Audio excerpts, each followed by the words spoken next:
Okay, good morning, folks. Good morning to Instagram. Good morning to Facebook. Good morning to YouTube and Twitter and anything else. TikTok. And me. Good morning. Okay, guys, we're going to be talking about stress-free downsizing. Why am I going to be talking about that this morning? Well, it's to be financially free.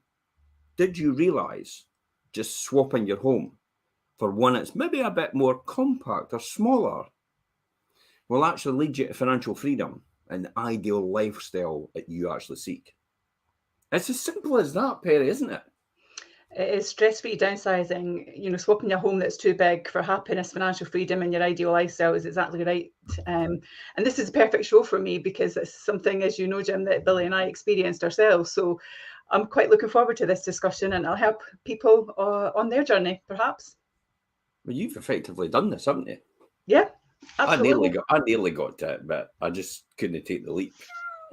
Well, I've got 2 boys and I've got 9 cats, so I kind of have to see them out first before I can do anything else.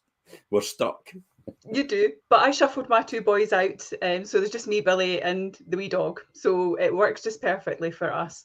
But actually, going back to that, I know you were saying you've not quite taken the leap, Jim, but it was you actually that gave me the leap of faith. That's how we met in the end, wasn't it? Because you helped me put that downsizing program in place and sold my house and helped me rent a house and helped me buy another house. And it really worked out quite well for me. And we kind of came up with that plan together. So it's the ideal topic for both of us, really, isn't it? Absolutely. I mean, swapping the home is too big for for happiness, financial freedom, and your ideal lifestyle. This is what today's all about. All of the reasons for moving home, of all the reasons for moving home, downsizing could be the most overwhelming. I get it every single time where people say that, where will I put, my mum says it, where will I put all my stuff? Get rid of it. I don't want to get rid of it when you're no longer here. But effectively, that's what's going to happen. I'm not as callous as that as saying to her, but I kind of think, well, I didn't want to get rid of it when you're no longer here. It's really difficult though, and actually it's a twofold thing for people, and I went through all of those emotions. So one of the things that really make it challenging is the emotional and sentimental attachment to everything. And for me, I guess it depends on what era you were born, but for me, the second thing was, but what if I might need it? So there's kind of those two challenges that you go through with yourself. It is the what is it might need it, and it is the fear of making a decision, but the decision could be wrong, and you feel that you can't go back on the decision that you made. But you've got to realise that the decision that you take at this point in time is always the right decision for you at this point in time, based on the facts that you're presented with. So you should never feel later on right down the road that you think, I wish in hindsight I'd actually done something different. You can't live like that, or you'll be completely paralysed mentally and you'll never do anything. So this is what we're going to talk about today. It doesn't matter if your home hasn't become unmanageable, or even if you know that moving to a smaller space will improve your life. Just thinking about it can be incredibly daunting. And this is what we're going to go through right now. A lot comes down to the fear of leaving the memories, as you've said there, Perry, behind, and giving the treasured possessions away. And, for it's been part of your life for a long time. Yeah, definitely. I effectively don't hold on to anything unless I think, oh, they could be worth something. But I think most people actually do that. They do. They're not really worth anything. And if you've had something sitting in your cupboard for God knows the last 30 years and you've never ever played with it because it was your toy set from childhood, you've missed on the biggest opportunity of a lifetime, which is actually playing with the damn thing, because it's not going to be worth that much anyway. We see it every single time on, Antiques Roadshow and stuff like that. People come in and they go, it's going to be worth, and then you see the disappointment on somebody's face. It's like, alternatively, you got the most out of it. Alternatively, you could find that watch as Del Boy did, and this time next year, you could be a millionaire the easy way. Possibly, yeah. If you've lived somewhere for decades, raising the family, the wonderful neighbourhoods, and saying goodbye, it does feel like a wrench. At the same time, downsizing can open up new friendships and interest, produce substantial savings in the running cost. This is the thing right now. Yeah, it's the savings and the running costs which will drive this forward. You can either be pushed by your circumstances or pulled by your dreams. If you're neither, you'll do nothing. You'll sit on your hands and you won't do anything at all. And sometimes, sometimes that could be the best thing to do, but often one or the other should pull you forward. After all, there's only one thing consistent about life, and it's change. It's true, you know, and I just want to pick up on one of the things you said there, Jim, about the fact that it's the dauntingness of moving. And it tends to be, and this is where I struggled, it tends to be that people are thinking about what am I leaving behind, the home that I have, rather than actually what could be ahead. And you said there that there's new things in your journey, and it's so true, you know, because we moved to this new place and we've been really lucky. We've got fantastic new neighbours, but actually there's a lot of social things going on with our neighbours. There's a lot of community things going on with our neighbours. And actually they've really embraced us, and we've got such great relationships. And I actually feel just within a short space of time that they're new friends. They've opened my mind to other things. They've helped me get involved in more community stuff. They've given me awareness of certain elements of life that I didn't anticipate. So actually all that fear of what I was leaving behind and all the memories I was leaving behind, it's actually been an opportunity to create new and improved ones in a different direction for life. And that can get forgotten when you're in this muddle of, oh my goodness, all these decisions. Yeah. But I think the next question is, though, how do you go from putting off the decision to getting things going without the anxiety attack? Well, you actually need vision and you need a plan. Yeah. So whether you're retiring, relocating, or having a reboot, this is what we're going to talk about today, and the steps to take you through that stress-free downsizing and find the perfect new home for you. One of the first ones, which is the most important, Perry, and you could probably identify with this, is picture your new life after downsizing. What's your thoughts on that? So for me, I think that's actually it. I actually, in the process, had started to kind of get a cold feeling about the house that I was in. So it was starting to make it easier for them to go on to the new journey, to be honest with you. And a fantastic way to start clearing that fog for me and the downsizing, and, you know, is to form a clear image of what you're wanting in your mind, of all the things that you like potentially about the downsizing. Focus on the positive future things that I've just spoken about there, and actually the surprise things that came to me, you know, the new things that were awaiting me. Some of it I didn't even appreciate or realize. And you'll make the transition to a smaller house more enjoyable and actually less stressful. I think the hardest thing, as we all know, you know, we constantly talk about this in other shows, is we buy and sell property and we move house because of our circumstances and things that are happening in our lives. And sometimes they could be quite overwhelming, can't they? So I think the first thing you need to do is picture your new home and how is that going to fit for you? You know, do you see a cozy cottage that everything's going to be nice, or a wee pretty bungalow that's going to suit your needs as well, or a modern apartment with a porter if you really want to go upscale and kind of go into St Andrew's Way and have something like that? Or is it time to swap a period property and get something more modern, or, you know, or a new house that has guarantees so you're not worrying about repairs? Because people that downsize are generally like me, and they're in that latter years, Jim, where they don't want to have all this additional work and caring of a property to concern themselves with. You said you're in the latter years, and it's like you're only halfway through. No, but you know what I mean, though. You're talking about like you've only got a couple of years left. I know, but I'm in my mid-50s, but I'm not thinking that I'm going to be extending my family, and I'm not worrying about school catchments and all that sort of things. But I mean, in my maturer end of my life. It's certainly having, like what you said, having the new home with the guarantees, which is a really good peace of mind for a lot of people. It's like, I can't be bothered. You get that story quite a lot. I can't be bothered with the renovation projects anymore. I can't be bothered having to do something from scratch. I can't be bothered with a new build. I just want something I can move into, and I don't have any hassle at all. I think when you get to my age, your brain just becomes fudge. I'm like that.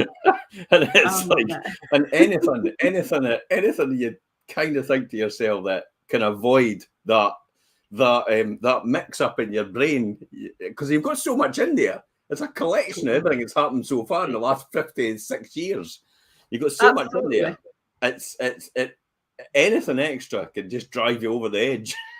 It does, Jim. So to kind of take this down a separation route, if you look at me, and I've got a brain full of fudge as well, but for us ladies out there, not only have I got a brain full of fudge, I've got menopause fog in my brain as well. So between all of those things together, anything that makes life easy is a huge plus. Yeah. A couple of good mornings. Good morning, Andrea. Good morning, Stephen. How are you this morning? Any questions, please feel free to ask about this. What about pitching neighbourhood? You know, things like that. What would you go next then? Yeah, I mean, we talk about guarantees on properties, but also you need to look at, maybe you want a bigger garden because you want to go into that free lifestyle. Yeah, you want a free lifestyle where you're maybe going to be a bit more self-contained and you've got time in your hands now because you're not raising a family. So you may well want to start growing your own and that type of thing. So, I mean, as you know, Jim, people that don't want a garden.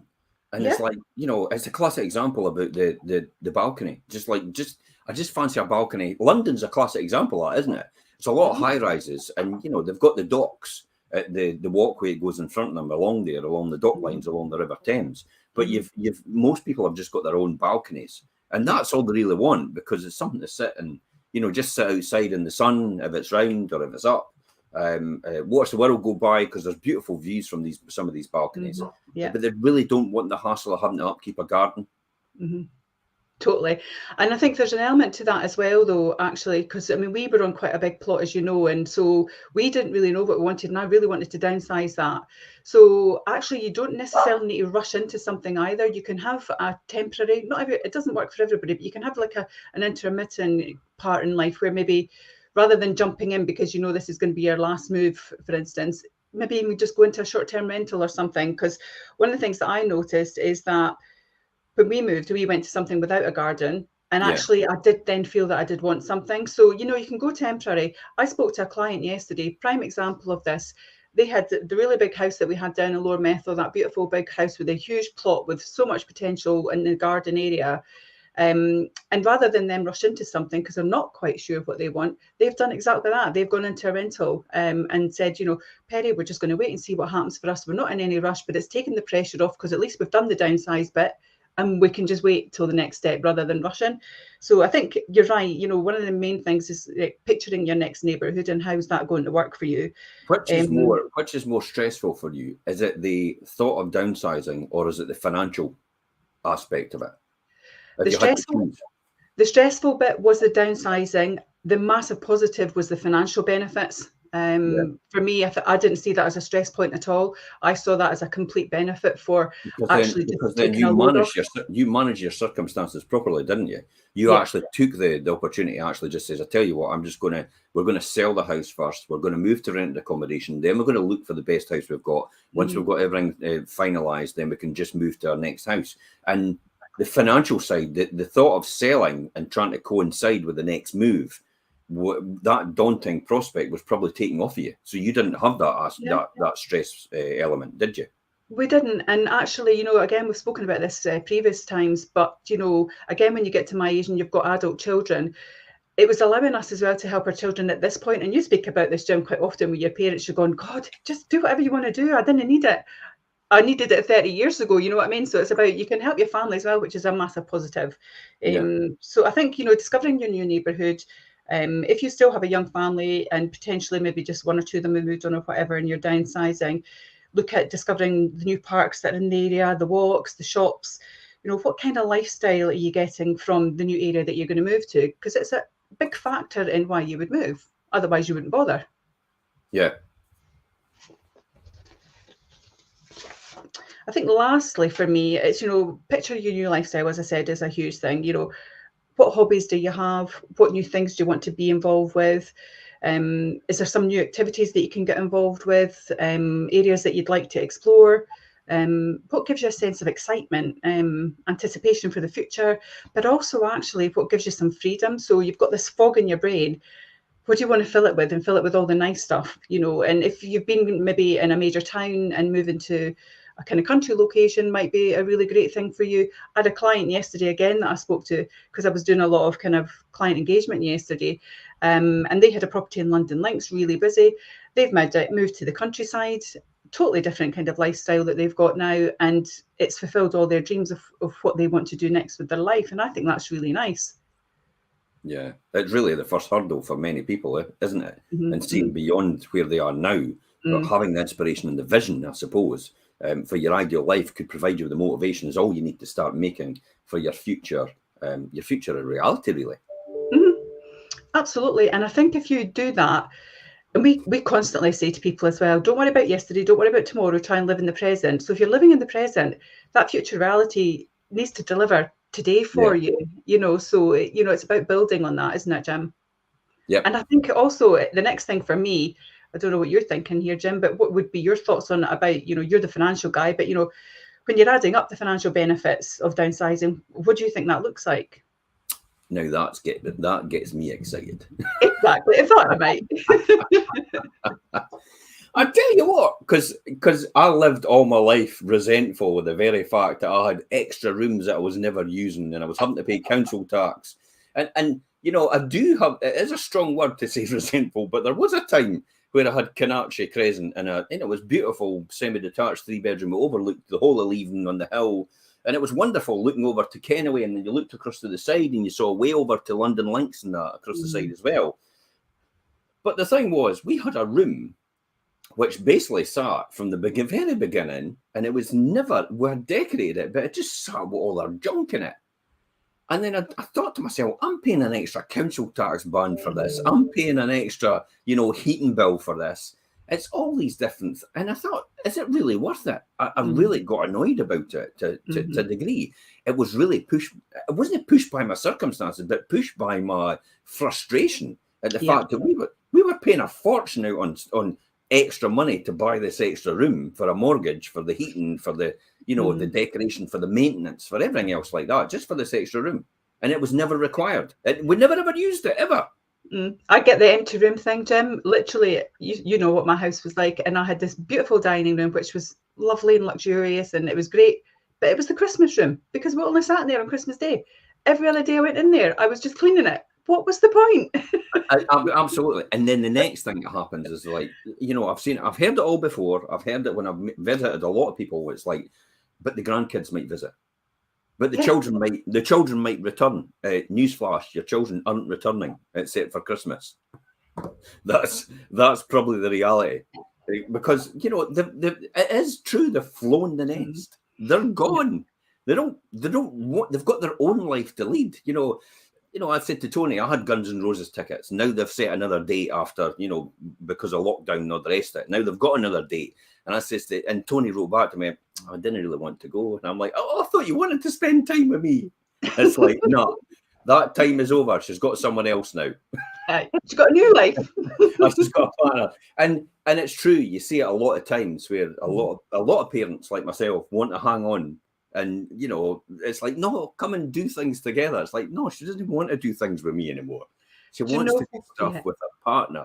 And she wants to have it's her life. It's like, let her live it, for goodness sake. If you want to go and visit, but make sure you phone in advance and organise something. Absolutely. But that is a real big challenge, actually. And I suffered from that. And I think that's where the downsizing point came for me, because I literally did. And a lot of people out there will relate to this. I had empty nest syndrome. Completely. That's how we ended up getting a dog. And so suddenly the dog took up some of the house, but then eventually that all settles down and you think, this is just ridiculous. There's just no point in having all this room and space and the financial impact. So we talk about that financial impact, Jim, and this is your bag. So what potentially do they savings look like for people if they are considering downsizing? Well, if you are holding off downsizing, but you're unhappy about maybe having to pay bills and stamp duty again, for that reason, you're definitely not alone. We've kind of discussed most of the things, but when you're doing the maths for moving, don't forget about the financial benefits of a smaller home. Now, you could say a smaller home, but it doesn't mean to say the price of the property is smaller. That's not the key here. The key is to actually live. What gets you the most in financial aspects when anything's running. Now, I treat. I'll never say this to Elaine, but I treat my family as a business. I'm speaking to Elaine after this. and the way I look at it is like, this is the Parker family PLC here, and we've got to make sure we control costs. The one-off costs are fine. Like the purchasing the house, the selling the house, the moving the house, because you don't get these costs ever again. But the key here is to manage the day-to-day costs. That is the thing that gets you. I never used to be a big fan of the leasing copiers You know, you used to get the businesses come around, Yeah. come and lease the copier. And I'm like, no, I'll just buy one and I'll print every single day, and I'll no need to pay you costs every single day to print, Mhm. you know, to use the copier. That was, it was never, I don't like ongoing costs. I like one-offs because it's done, it's out the way, it's expenditure. You don't have that cost ever again. But it's the killer is the day-to-day costs every single time. And it is things like the council tax. The higher council tax band is a big thing. Now, I went on the other day and said, you know, 5% for Fife Council isn't a lot of money for council tax. And somebody piped up, and I says, it's basically the price of a cup of coffee every single week. So what are you moaning about? You know, but somebody else piped up and says, well, it's not just that. It's the cost of the food, and then it's the cost of the utilities, and then it's the cost of something else. And see how that all eats in. Now, in isolation, it looks like, oh, it's no much. But if you take it in the bigger picture, which a lot of people refuse to acknowledge, they just bury their head in the sand, and the bills hit the ground, and they just put them to the side unopened. You know, they don't want to do that. By the way, if your debt company phones you up and says, if your debt company phones you up and says, I'm wanting, you know, when are you going to pay this bill? It says, look, if you phone me up anymore, you'll not go into the hat. And they'll go, what do you mean you'll not go into the hat? It says, well, every month I have a hat, and you go into the hat and I pick out the ones that should be paid. And if you don't, if you keep phoning me, you're not going into the hat. It works. Yeah, because soon stop phoning. Anyway, apart from that, you shouldn't be in debt in the first place. So debt's debt's a good thing if it's making money for you. That's a different story. That's financial. That's a Monday conversation. Yeah. Council tax in most of the years, moving home from a band G to a C would slash your annual bill by almost 50%. Could you imagine your council tax bill being 50% less? What would you do with that? You know, you're talking some people, that's £100 a month extra. What would you do with £100? And a lot of people actually think, oh, I'll not do much. But it's like, okay, if I took £100 out of your hands right now, you'd be screaming blue murder. So why do you let this happen every single month then? I know, Jim, my council tax is 2/3 cheaper, 66% cheaper. Wow, I'll probably be moving by the end of the show. Elaine! Elaine, start packing. Utility bills is another one. I mean, according to you, say the average electricity bill and gas bill for a 2-bedroom house in 2020, a 5-bedroom house in 2022 actually was about 3,500. Now, for me personally, I've got, I think, 6 bedrooms, 2 reception, and I'm sitting at 450 a month right now. So look at this. Do a quick. Oh, I've got my big calculator, my accountant's calculator. We're talking real numbers now. I'm in my element, I'll tell you. Times 12 equals 5,400. So that's 450 quid a month. Could you imagine going down to, effectively, I have my 2-bedroom bungalow. We've already bought it. We rent it just now to someone else. And we will move into that eventually and decant into that. But it's a fraction of the size what we've got right now. And I think these bills could be slashed in half. Another 225 quid. Now, you've just cut your council tax by 100. You know, you've got another 225. We're up to 325 quid, and we've only dealt with the utilities and the council tax. Another 325 quid in your hand every single month. How would you like that? Oh, no, you say, okay, well, if I took it out of your hand, you'd be screaming blue murder. I'm going to have that as a catchphrase. You'd be screaming blue murder. I didn't even get where that comes from, blue murder. But it is a saying, isn't it? It is a saying, yep. Maintenance and repairs is a big one as well. If you're moving from possibly, smaller homes are simpler really to care for. It's a natural fact. They're cheaper to insure as well. They're easier to decorate, and they're much quicker to clean. And that's not a bad combination. What is that worth in monetary terms when you look at that? You've got simpler, less maintenance. So how much do you spend on your house in maintenance every single year? You can maybe half that bill just by actually moving to a smaller property. When you're talking about decorating, carpeting, kitchens, bathrooms, all the rest of it. More or less, what is your time worth with the amount of times you're having to clean? Yeah. Do you, I've got a cleaner that comes in and does it. Okay, you've got a cleaner. How much do you pay the cleaner every single time? Add that one up. And the time, how much is your time worth to you? You know, I've never heard anybody on their deathbed say, I wish I'd cleaned the house more. Think about that. Very important. That's why it's so important. The maintenance, repairs, easy to decorate, it's a good combination. So at the best part of this, when we just talked about these three things, I think we could be potentially talking about £500 a month in savings just by downsizing. That's £6,000 a year. Now, £6,000 a year when the state pension is 9,700. That's 2/3 more money on top of what you've got in savings just because you've downsized. That's a huge amount, eh? I mean, finally, and possibly even more attractive. A huge amount, Jim. Makes a massive difference for sure. Downsizing can open up funds to try and start transferring some of your children's inheritance to them early. You just said it before, Perry. As well as lowering the eventual tax bill, you can even give them more financially secure future and extra opportunities today. It's by the time we go, or by the time I go, my kids will not need anything from me. And this aspiration, this is passed down through generations. And, at that time, it was completely relevant. Where it's like, once I go, all my wealth will go to you. It's like, by the time your wealth goes to the other person, they don't need it anymore because they've made their way. It's more important possibly to transfer something to them now to help them out, to get them through that process. I think that's the most important thing for me. The other one for me as well is probably take your memories. Okay, so take your memories with you. So what do I mean by that? Well, saying goodbye over the years of happy memories and beautiful things can really be accumulated and feeling possibly overwhelmed. But there's some strategies actually to relieve the pressure and help you identify the things that matter to you most. I mean, begin by clearing rooms that are no longer using, as you're likely to find things you've either forgotten about or don't want to actually keep. Start now by easy one-off hour sessions. Make it less encumbrant on yourself. That's a really important thing as well. For children's toys, for example, and keepsakes, we've all got them. I've got them as well. I've got green screen. But see behind this green screen, I've got all the toys of the children. I've even kept some of the mementos from the Tooth Fairy as well. I shouldn't say that in case they're listening. Tooth Fairy is real, by the way. But think about whether you're destined to be on display, or your life is it in a dusty suitcase? Because that's what we're doing. We're effectively just storing stuff away. We're not actually seeing anything. We're not seeing anything now about it. And then once it inevitably happens, then somebody else is left to get rid of it.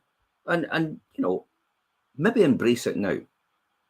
So if they're moving from loft to loft, maybe it's actually time just to let it go. Let someone else get some use out of it, because there is some things that are really essential and possibly even value as well, that you can pass on to the next generation.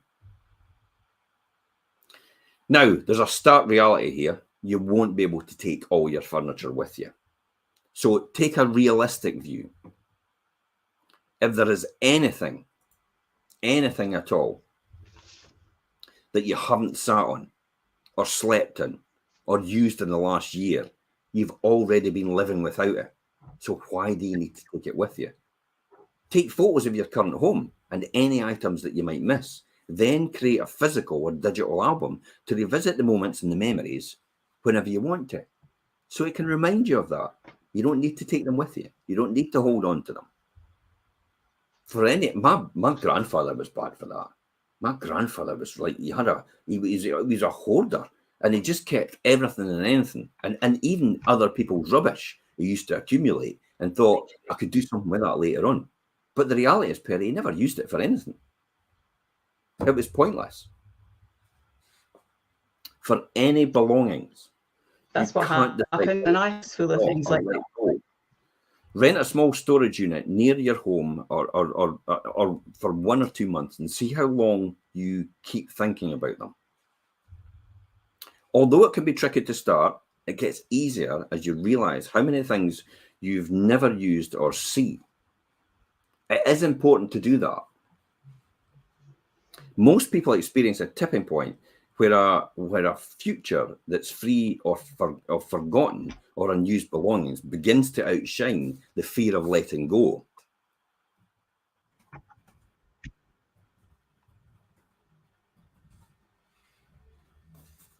So what do we talk about when we talk about the downsizing then? I mean, make your downsizing all about you. If you're making the last move, for example,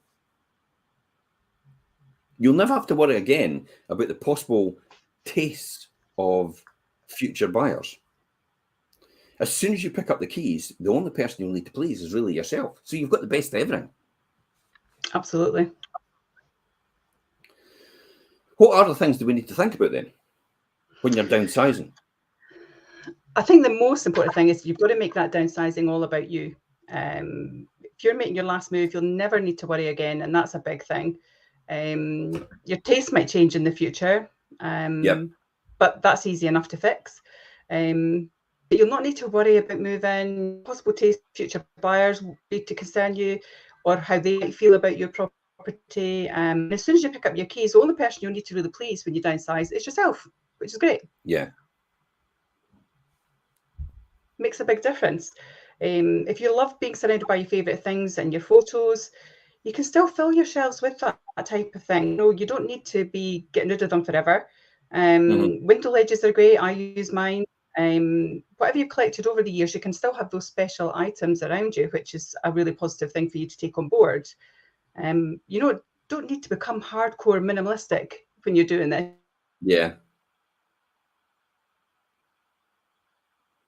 But I think it's about keeping the most treasured things around you. So downsizing, that's really what it's all about. If there's a need to follow, this is quite an important one. If there's no need to follow and adopt of any of the latest interior design trends. You can decorate exactly as you want, to your taste, whatever makes you feel at home. The other one for me is probably use every room precisely as you wish without needing to fit the template into the template of the home staging for a viewing or the photographs. That dedicated room for painting, pottery, snooker, or even a vast collection of succulents can actually be yours as well. There's a huge advantage of that. You'd have that ideal room. You've got the room of your choice. You don't need to actually accommodate for everyone else. You can, if you want your own craft room, if you want your own painting room, if you want your own room for your train sets. This is quite an important one for a lot of people. They've got their train sets. They've had it up in the attic for all these years, and they've had to climb the ladder, into the attic, into the typical cave up the top. And they've had all these things, but then they're able to bring it down into a room now, or possibly even into the back garden, or possibly even out to an outside studio. That's quite important to a lot of people as well. So I'd be interested to hear everybody's comments about what you feel. If you had the option to have a room for yourself, what would that room be? What would it be for? You probably already know this, but it's worth a reminder that downsizing isn't about compromise. It's about making life better, more manageable, and tailored to exactly what you need for your home. So it's exactly how you would want it, rather than actually because a lot of people actually move into a home and they kind of keep it generic. In other words, they keep it quite neutral, and it's not as specialist. And the reason for that is my father was a classic example of this, where we used to keep all the protective layers on some of the furniture in order to get the best wear out of it and protect it. And then when it came to throw the furniture out, some of the layers were actually still on it. Does anybody have that experience? Some of the layers, like the plastic covering that actually protected it, were still on it at that time. And that then got taken off when it got thrown out. What was the point? It's the same with the kids' toys. It's like, how long do you want to keep it in isolation? Maybe let your grandchildren enjoy these toys now, because they're not going to be that significant value later on. Hi, Jim. Sorry, I don't know. I'm having some technical issues here. You can switch your camera the other way as well, so it goes lengthways. Yeah, and it should transpire. No, you've not got rotation on. We'll just go like this. Anyway, we're talking about downsizing to your perfect location next. What's your thoughts on this? I think that's major for me. So as well as an opportunity to declutter, and simplifying your life. Downsizing is also a chance to live your dream location, isn't it? Yeah. So for me, I think living in your dream location is a big thing. You know, we've moved, we're still near the sea, we're still near the woodland walks. So we're still able to go and do all the fun stuff that we previously did. You know, we can take the dog anywhere really we want to within 5 minutes. So that for me, I think your location is a big factor when you're downsizing, because you have to remember, if you're downsizing as well, you could potentially be going to somewhere where you don't have that amount of space, which is the whole point of it. But also you may have chosen to have smaller garden areas. So actually being surrounded with outdoor elements is huge for you in regards to how you're going to enjoy what's going on in your world. So location is a big thing, but moving closer to family and friends is also a big thing. People like to do that too. As you know, Jim, when we moved back to Fife, we hadn't lived in Fife for about 28 years. And the family and friends was a big driver. So, you know, people downsizing, the chances are they've probably been in bigger homes for that amount of time. So the choices you make after that are really paramount in how you go forward with your life and the people that are around you. And perhaps there's somewhere else that, you know, that you've maybe wanted to try and move to that you've never stayed before, and you want to make that your new home. You know, you've maybe lived a city life because your job's demanded it, for instance, but your dream's always been to be in the country. So this is a great time not only to downsize and do that, but actually to get the nice house that provides what you need for your new family and your new life, but actually also in a location that gives you the choices. And I think that's where Billy and I were. When you were moving, when you're kind of starting your family, you're moving with the view of how does it fit for everybody? Yeah. Whereas when we moved this time, it was like, well, what does Perry want? What does Billy want? And does it work for just us two? So it's quite nice actually to have that factor come into play as well. So that's a big thing for you in regards to what you do. One of the things that I'm always quite surprised about is when people say they want to downsize and they want to maybe save money, and you suggest to them going to another area, which possibly is a bit closer by, but it's more affordable in terms of price point. They almost tighten up in shock and horror at the fact that it's like, oh, I can't go to that area. Like there's something wrong with it. Now, certain places in Fife get that stigma, and yet I've lived in some of these places, and there's nothing. They're actually really good. Yeah, and I still don't get why. Why do you think that is? It in some people's minds that they actually have that fear? Is it just the fear? I think it's twofold actually. I think there is a fear factor. The first part of that fear factor is leaving what you already know. So you've surrounded yourself potentially for many, many years, possibly even decades, in a location where everything is very familiar. And when you've lived in that location, it's almost like the goldfish bowl scenario, isn't it? You're living in that location, so that's your world. When you look on the outside, and you might have heard stories, and you might have seen articles, or you might have an opinion that you don't really even know where it's come from, but it's just there. About maybe living in certain areas. And, you know, we were very much like that when we were looking. And actually, we moved to an area that potentially at the beginning we were thinking, oh, no, we don't want to move there. But actually, we love it. We absolutely love it. And so that's the first part of it. And then I think the second part of it as well, and I know this is really rubbish and lots of people do it. And I'm not saying people viewing with us are doing that, but sometimes as well, don't you think people sometimes make decisions based on maybe other folks' opinion of something rather than actually what is important to you? That is a real good one. It is actually. There is something I used to get told by my mentors a lot of years ago, and it was Jim, you've got status. And I went, what are you talking about? He says, well, you know, you're just I can't do this or I can't do that because what other people will think. And once I actually realised that, I went, you're absolutely right. It's I've true. got status. But do you know the thing about status? Status doesn't pay the bills. It doesn't. And I actually don't always think that it makes you happy too. You know, some people may put themselves in a situation where they're doing things because they think it's the right thing that they should be doing rather than what they want to be doing because of status and because of viewpoints and because of, oh my God, they had this beautiful big house, so, oh, they must be having problems if they've had to downsize, move to a smaller one. You know, it's always seems to be yeah, you get that kind of negative scenario with it rather than actually, that's fantastic because now they don't need to worry, they can go off and do this. It's seen as a negative, isn't it? A family friend who was actually, I looked up to, and I thought, you know, I took his advice and all the rest of it. And the day I actually said I was moving to somewhere else and where I was moving to, the look of shock and horror on their face when I said where I was moving to was paramount. You could see it. It was like, if I could have taken a picture, it would have looked like, you're having a laugh. Honestly, you're having a laugh. That's what it would have looked like. Yeah. And it's, do you, and the next words out of his mouth were, do you realize you're standing in the community and who you are and how this will be viewed about you doing this? And I went, I couldn't care less. I could save an absolute fortune, and that will allow me to take 2 steps back, 1 step back and several steps forward in the future, and allow me to break free of that, these financial chains that I'm in right now.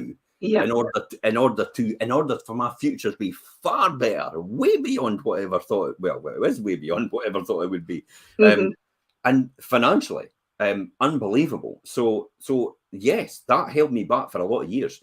What will other people think if I move to a particular area, and what will other people think if I change jobs or if I decide to, I've got to say, and a lot of people, this is getting into a wee bit of psychology here. A lot of people do things, as well as myself, do things to please their mum. There is a lot of that. It's really interesting, actually, because again, this is something that you have blessed me with, Jim. I mean, you've given me the opportunity of working with a mentor. So I work with Mark Wilkinson, and it's about Life Remixed. If you're interested in anything like that, if you go and Google it, and there's lots of information that Mark has out there that you could utilize. And one of the things that he really gets you to start off with is looking at that, you as the child and what decisions drive you now, but also actually the main sentence that he says to me, and I play this in my head quite often, it is none of your business what other people think of you. And when you really take it as basic as that, it's so true, and that will help you make good decisions as well. Yeah, absolutely. So really, getting back to this about, downsizing for the perfect location, it depends on how you'd like your new life to look. What's the things we need to think about then? For me, I mean, I touched on it briefly earlier on, and I think it absolutely is the sense of feeling that you're part of a community. That's a big thing for me. I think looking for areas with social interests and groups that you might want to join or be involved with. Yeah. I'm not a groupie joiny type person, but actually I have still got involved in some social things around me that potentially I wouldn't have done before. So that's really beneficial, and that brings light into your life as well that's unexpected. So I think that that's a really great thing for people to take into consideration. You can join things, and there's lots of things out there. I mean, examples are like the University of Third Ages for like older people, and you can go in and look at things there. That has classes and activities that you can do for older adults, but also, throughout the UK. So depending on if you'd want to start maybe exploring the UK as a whole, and your financial freedom's allowed you to be able to start maybe doing some travelling, and ticking a few boxes there that you've maybe not been able to do before because you've had your family commitment in your home and your financial kind of stresses, say, maybe because your house is causing you to have it. That's quite an important point, and it actually brings a story into my mind about what happened. And not recently, in the last 2 or 3 years, I remember visiting someone actually in the Leavenmouth area, and I sat down with them. And I always sit down with people and say, why am I here? That's the most important thing. Why am I here? And everybody thinks, it's like, you're here to sell my house. No, I'm not here to sell your house. I'm here to ascertain whether you're making the right decision. I'm here to consult you and make sure you're making the right decision first, and then the reasons for that decision, and let you understand that so you can make an informed decision on the facts for yourself, rather than actually making a knee-jerk reaction. Now, on this occasion, I actually sat down, we had this conversation, and it transpired, really, that the reason for moving was she didn't feel part of the community because she wasn't involved in anything. But as soon as we openly discussed this, and because I'm quite upfront with things and just say, I say what I say, and make people think, and that's what it's designed to do. And at the end of the conversation, yes, it transpired that that's what it was. And this person is still in their house after about 4 or 5 years later. And yet we would have moved. And I says, what you're just doing here is all you're going to do is you're going to move to the next one and you're going to experience the same circumstances. And then eventually you'll say, it's probably the house, I'm going to need to move again. But you don't realize it's not the house, it's just it's the engagement. So in order to change some things in your life, you've got to change some things in your life. It's true. And actually, you have to be really self-reflective when you're in this situation. You really need to look at yourself and what you want to be, not just about a house, because it's everything else that delivers in your life. Yeah. And actually, I do a similar thing. The first thing really that I ask, I don't say, you know, why am I here? But it's very similar to what you're saying, Jim. But my question when I go out to see anyone is, talk to me about the journey that you're on. Where are you and where are you going? And that's a really big question, because it really does then get people talking about themselves. And then they suddenly go, yeah, actually, it's not just about the bricks and mortar. They're interested in actually what I'm trying to achieve. And I think by understanding that about yourself and then finding someone, an agent that helps you with it, if they really truly understand your journey and where you're at and how you're thinking, then it becomes almost a partnership to try and deliver it for you, doesn't it? And I think that makes it a bit easier for the people, because then they suddenly feel, sometimes this decision point can take years for people to reach. You know, they might have been thinking about it for a very long time before they've actually said, yes, now I need to really do it. But will anyone understand where I am and what I'm trying to achieve? And that can be stressful too. Yeah. Ben actually talks about, he deals with a lot of clients that are downsizing because he has a house clearance company. Some that have accumulated so much that they actually don't need, and they're usually happy and excited about their decision. Often that's because Ben's got to the stage where they've decided, you know, that they've made that decision now. So they're going on, and they're more peaceful once they've committed to simplifying their life. You can see that right there, as he said. So that's actually quite interesting, because he gets them at that stage where they've actually made that decision. They've called him out, and now they've reconciled themselves, because it is a big reconciliation process in your mind. Oh, huge. Because it is overwhelming. And my advice to anybody out there that's going through that stage right now is to actually write down the key things that you need to do, rather than actually leave them in your mind all the time. Because what happens is you just get so overwhelmed. Remember when I started the show and I talked about this in the beginning, about the fact that your brain's like fudge now, and it's almost like anything else that causes stress, you just want to get rid of it, because it's just, you've got so much in there. So therefore, you get it all down on paper and you write it all down, all the things you need to cover. And every now and again, you just add another one to the list. And if it's down there, the great thing about that, it's now out of your head. Therefore, it's causing less stress. And I only know that because I do that myself. You know, unless you write it down somewhere, you'll never get rid of it, and it'll just roll about in your head. And then when somebody else comes to ask you something, then that gets lumped on as well, because that's rolling about in your head. And then at some point, you just go, boom. It's true. With a straw that breaks the camel's back. When somebody else asks you something so minute about where's the sugar, it's like, what? What do you mean, where's the sugar? It's right there. It's so true though, you know, and I can totally relate to that and give that the rubber stamp, because that's what I was like. And it became so overwhelming that actually that's what caused the delay, because it was almost like that Gone with the Wind Scarlett O'Hara moment where you have the boxes in your head and you're, oh, I'll just put it away for another day. And then weeks and months go back, and then it comes out again. And then you just go through this cyclical case of situation with yourself, and it's just madness to do it.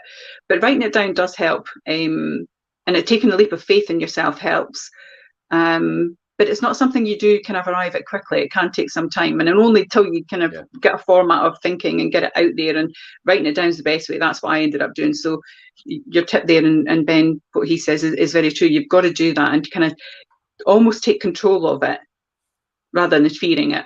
Yeah. So, I mean, for me, coming back to the perfect location and stuff like that as well, you know, what sort of other things should you be doing if you're wanting to look for the perfect location? So, I mean, the factors that you're looking for as well, you know, as well as the social engagement that you've got in your community aspect of it, which in that particular client's case, Jim, that you're speaking of, I know that was a big factor for them. For others, it's, you know, you want to stay active. So, you know, you want to explore your new surroundings. You want to choose a location that interests in walks, that's got kind of bustling centres, that maybe has a thriving culture, that has groups that you want to join. And, you know, you've got all the cold water swimmers and all the walking places that are here, and in groups that you can go the walking and do the hills and that with. So I think it's certainly surrounding yourself with activities that keep you active and also engaging with other people will soon make actually that new house feel a lot more comforting and secure. Because if you have lived somewhere for decades, being somewhere new, it takes a little while to adapt to that new house. So if you have all these external parts that are involved in your life, I think actually the external parts will become part of your house and who you are in your new life, and you'll be much more settled. Yeah, that's a good point. I mean, you do want to stay active and explore the new surroundings, don't you? Yeah. So it is about choosing that location, and probably going to Facebook pages and local community pages as well, and just find out what's going on in certain communities before you actually decide to move there. There's always, I tell you what, because we're involved so much in giving back now to the local community, it's amazing how many different organisations, causes, and charities are all about right through at Fife. Even the most minute ones all need help and volunteers, and it's not necessarily financial help. Most people need help, as in somebody to volunteer to help out. An actual body. Yeah, you're totally right with that, Jim. And I think that if you can get involved with that, that definitely makes you feel part of where you're at and the new life that you have for yourself. I think if you like traveling as well, if you love to travel and you want to be active in that way, I think pick somewhere with easy access and commute routes and to the airports and to train stations. I think that's a big thing for people, because that'll allow you to discover. Leaving's a big thing now, where people actually come to Leaving because of the railway. And then when you think about it, it's easy access for Edinburgh as well for people there. So you could imagine decanting from Edinburgh and coming over to stay in the Leavenmouth area next to the sea. By the way, in Edinburgh, you're in a city. And it's like you've got all the huge, and fine. It sounds luxurious and it sounds great having all that nightlife going on all the time. But most people just get sick of it after a while, because it's like it's what we call the honeymoon effect. It's like the first couple of weeks, it's great. You have a great time. You think it's fantastic, But it's great to actually go back into an area where you can relax, where you can just go out for a walk and have no one bother you, and you have peace and quiet, and you can hear the birds. You can walk your dog without anybody interacting with you. That a lot of people actually just want that peace and solace. So that's what I love about where I stay, because I'm next to a glen and it's really peaceful. It's really quiet. We have a big garden. We're in a crescent. You only come here if you're visiting somebody, or if you or if you live here. So you get that peace and quiet all the time. But if I want to go somewhere else like St Andrews and have that nightlife, I can just travel over there. If I want to go to Kirkcaldy, Glenrothes, or anywhere like that, I travel over there. If I want to go down the town, I just walk down the town. If I want to go to Edinburgh, train station appears, I just jump on the train. I'll go to Edinburgh from the train. Easy walking access for everything. But the great thing is you can come back. It's like when people say the great thing about grandparents is you can have your grandchildren for as long as they want, and then you can hand them back. Yeah, it's true. Oh, hiked up on the sweeties. And the sweeties. Send them home. Yep. Send them home full of e-numbers. And that's kind of similar for houses, isn't it? It is similar, very much so. And I think the essence of it is location is the big thing. And the community piece you were saying there, Jim, about groups and stuff and Facebook. I know not everyone's into social media, but social media is great for things like that as well. And obviously in Fife, we're really fortunate with everything that's on our doorstep.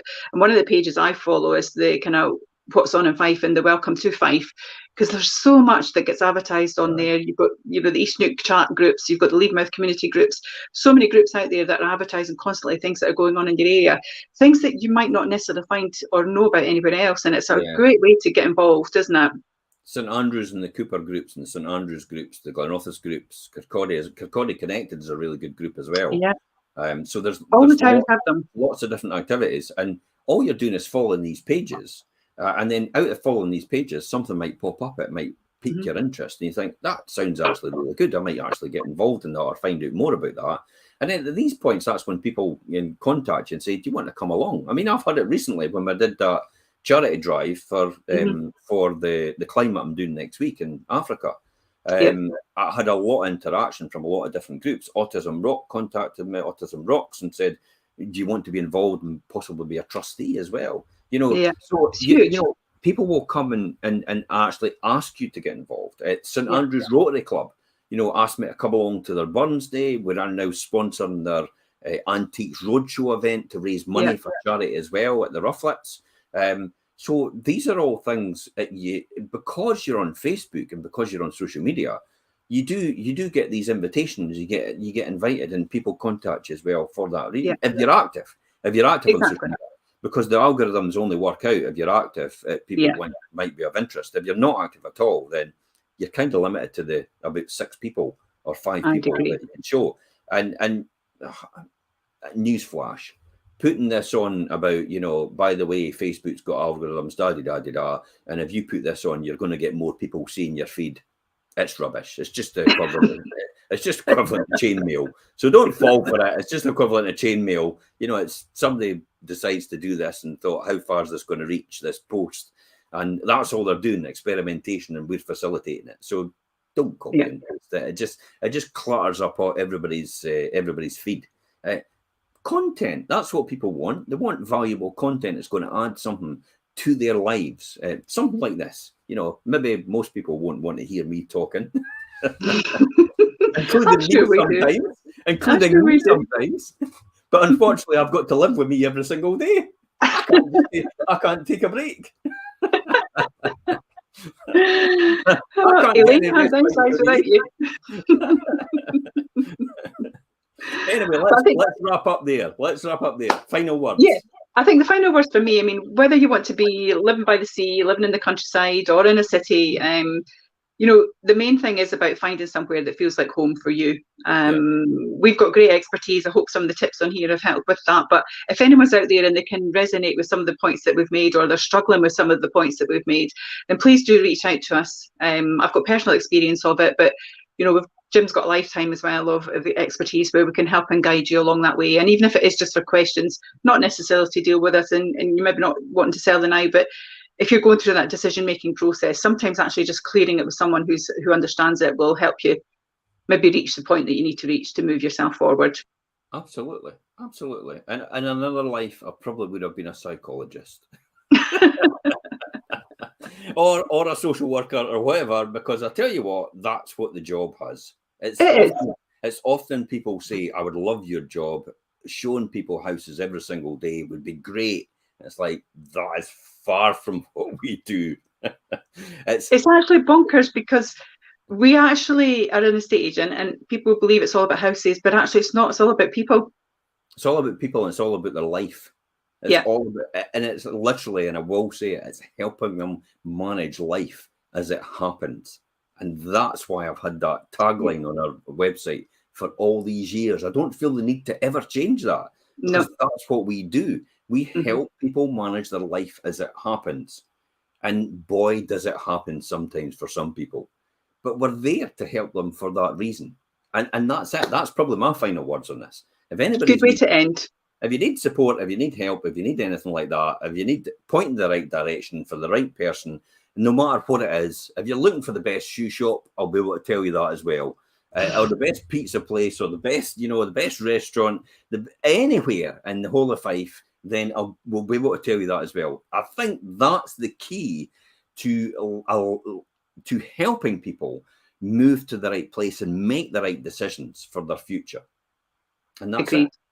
Perfect. Thanks very much for coming on the show, Perry, and your words of wisdom. And until next time, guys, I'm Jim Parker, and it's bye-bye from me. And it's bye-bye from her. Him. See you later.